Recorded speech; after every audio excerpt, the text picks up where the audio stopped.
But the biggest culprit we have right now is, well, let's take it over to CNBC. This young man right through here, he says he has an insider. He's got an insider in the last meeting with Besant and Donald Trump, the President Trump, in regards to China. And this is what's actually de-escalating everything and caused the market rally today. So let's get over to what happened. This brings us more about those Besant comments about the trade war with China. Eamon? Kelly, that's right. I have a source who was in the room, who's given me a written rough transcript of exactly what Besant said at that conference yesterday. I want to bring it to you because obviously it's moving the market today. According to this source in the room, what the Treasury Secretary said was, no one thinks the current status quo is sustainable at 145 and 125% in terms of the relationship with tariffs with China. He says, so I would posit that over the very near future, there will be de-escalation. And I think that should give the world, the markets, a sigh of relief. I'm going to leave it at that because he continues to read his kind of text back and forth with his inside source. It gets pretty brutal because half of it didn't even make sense. But that's what's causing the ripple effects that you're seeing in the market. They didn't sign any tariff agreements.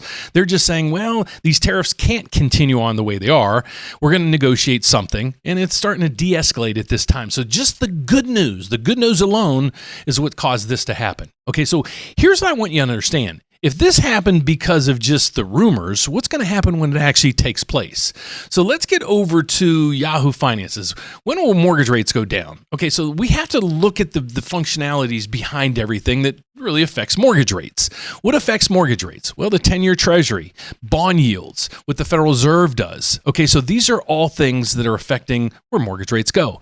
So if we break it down component to component, and I do this on a daily basis, so we really don't have to do it here. If you just look at my projections, I'm saying, the 10-year Treasury, based on a lot of the stuff the government's doing right now, should be stabilized right now at about, let's say through here, the 10-year Treasury, let's pull it up on the charts that we have right now. So I want to show you what the markets work with. So we here where I am, I always work at, what mortgage rates are going to do. So we work at this, or look at this bond rate through here. It's the MBS bond. It says 5.5. That's the bond's coupon.